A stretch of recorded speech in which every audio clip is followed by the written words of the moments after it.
Previously, in the last chapter, Psyche was preparing to go somewhere but met Iser and Lillian coincidentally. Iser ordered her to go with them, but Psyche refused. She decided to not follow their wishes from now on. On the way, she met Hilvia Esland, a noble who always bullies her. Thankfully, Duke Lestier happened to pass by and saved Psyche from Hilvia.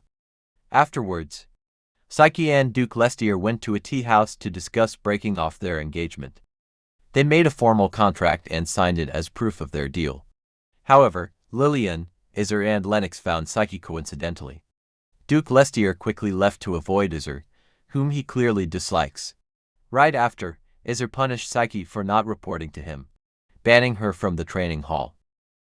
However, Psyche disagreed and decided to prove her abilities so that she can stay in the training hall. Continuing the story, Psyche told them that she will have a duel to compete with the knight of their choosing. It was after a few hours. After breaking up the engagement with Psyche, Isolde asked Duke Lestier if he feels regretful. Isolde proceeded saying that the Duke likes a woman who wields sword and join real battles. With the Duke's irritated tone, Isolde shut his mouth. Duke Lestier ordered him to call the carriage. Isolde added that Psyche can compete against the Duke with her vast experience. That was a ridiculous claim. Becoming a swordmaster was entirely a different story. Isolde whined as he watched Bernadia, one of swordmasters, accepted his joke seriously. However, it seemed that Bernadia misunderstood that Psyche was just trying to get his attention. Isolde pondered solemnly over the Psyche he saw today, and a few days ago, and corrected Bernadia. Psyche used to cling onto the Duke, to the point that anyone who sees her pities her.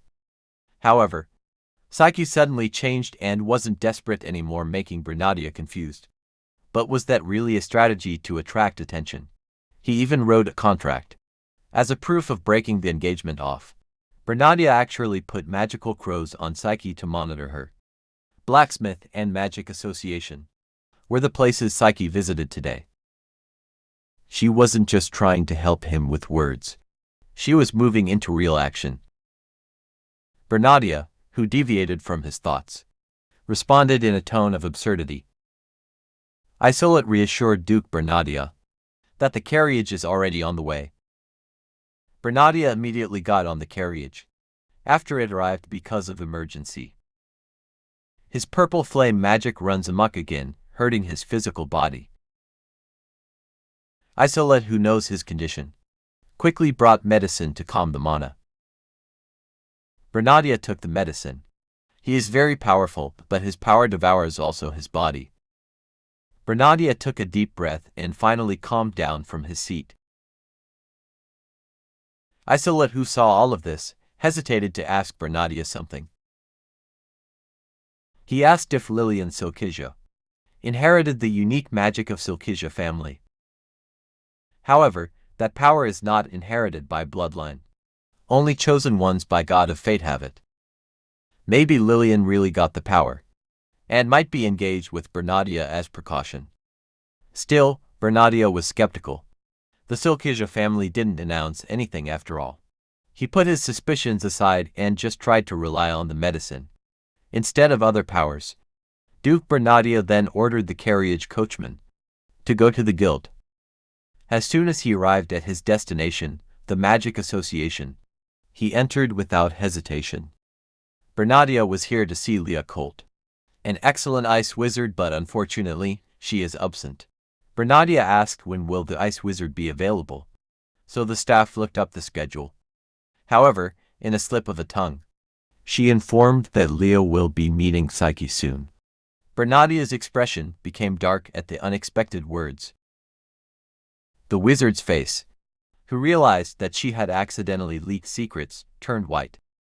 She apologized, but Bernadia did not care, and fell into his own thoughts again. Is Psyche trying to meet the ice barrier wizard against northern monsters, he thought.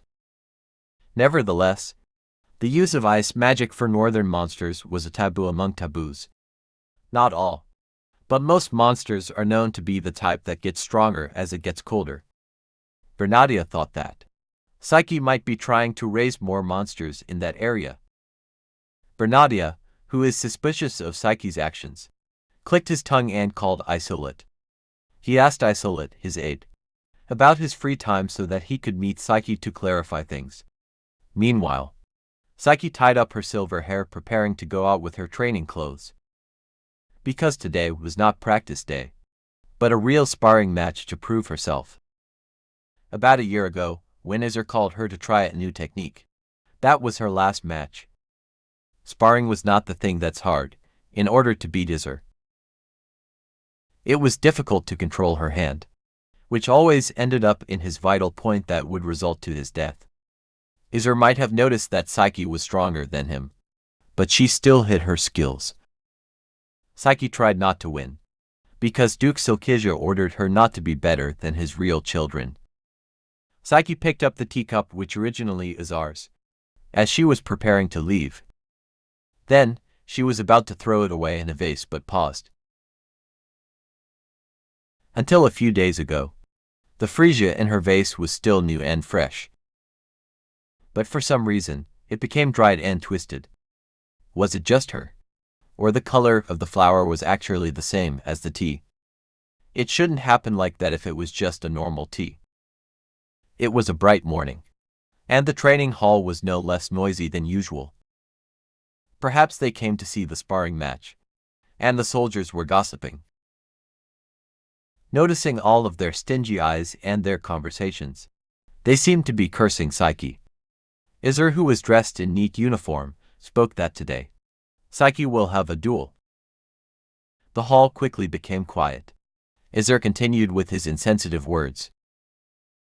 As soon as Izzer finished speaking, a soldier mocked Psyche.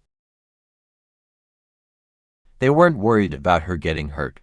Rather, it was about the punishment they would receive. They are trying to justify to beat Psyche and avoid punishment when she gets hurt. The soldiers were just commoners. Fighting a fake noble like Psyche would still get them into trouble. Psyche heard a lot of murmur everywhere. Many were hesitant even though they are ridiculing her. It was quite shocking that it happened, and finally, a man stepped forward. The thin breeze swept through his brilliant golden hair. Bright red eyes resembled like fireworks. Eden asked to have a spar with Psyche with a serious voice. Only the name came to Psyche's mind vaguely, but she couldn't remember his last name. The reason Psyche knew because he is an aristocrat. His swordsmanship skills were also outstanding. Eden was also popular with maids because of his refined features and handsome face. Psyche stood facing Eden, reflecting on the rumors. 3 days had passed since Psyche's match with Eden. As soon as she came to the hall today, she was surrounded by soldiers with a look of respect. Psyche rolled her eyes silently. Her face was cold and distant. Yet she felt embarrassed inside. 3 days before, Psyche thought he'd underestimate her, but Eden looked serious. Psyche, who was suggested to attack first, took up the offer. Originally, Psyche was going to finish Eden all at once but changed her mind since he wasn't mocking her. There was a dust. Psyche, who attacked first for consideration for the weak, flew away. Eden, who was surprised by her fast movement, prepared to defend himself. Psyche didn't want to humiliate Eden, so she didn't let him lose quickly. She also thought that she might as well enjoy the fight, since it's been so long since she had won. With a loud sound, 2 swords collided. A small groan came out of Eden's mouth. His opponent pushed him away with a strength unbefitting of her thin body. Even the soldiers who were watching the match were bewildered and began murmuring. Some people who were eager to imitate what they had seen can't help but to feel itchy. There was only one person who was not surprised or happy. It was only Izzer. Izzer knew Psyche was better than him. That's why he was wary and cold towards her. Back to the present. Eden approached Psyche, who was cleaning her sword. Eden, who appeared with a nice smile, asked Psyche if there's anything he could help with. In fact, he was a talented person who fought for first and second place among the enlisted soldiers. Psychke wondered, why did this kind of person settle as a private soldier and not become a cavalry? Psychke was curious, but she didn't ask Aden aloud. Everyone has their own circumstances. Aden, who had been hesitating what to say, suddenly spoke to her. He asked Psychke if she have any intention on becoming a writer. Psychke frowned. With her outstanding skills, she could have easily qualified to be a writer. However, she responded to Aden that she had no plans on becoming one. Psychke realized what he was trying to say. He was concerned for her. Once she entered the cavalry unit, she must need to put the unit surname rather than her real one. If Psychke becomes a writer, she can leave the Psychke family and assume the writer status. Aden noticed that Psychke was being mistreated, and wanted her to be a writer and leave Psychke family. Psychke could have used her sword skills to be independent, rather than staying here. There were two imperial riders on the empire, Ikasha and Adental. Ikasha faction is where Izur is the vice leader. It was Psychke's faction. On the other hand, Adental is the crown prince's force. Going there would cause friction of politics. Psychke didn't want to enter Ikasha dominated by Psychke, or Adental who had the crown prince.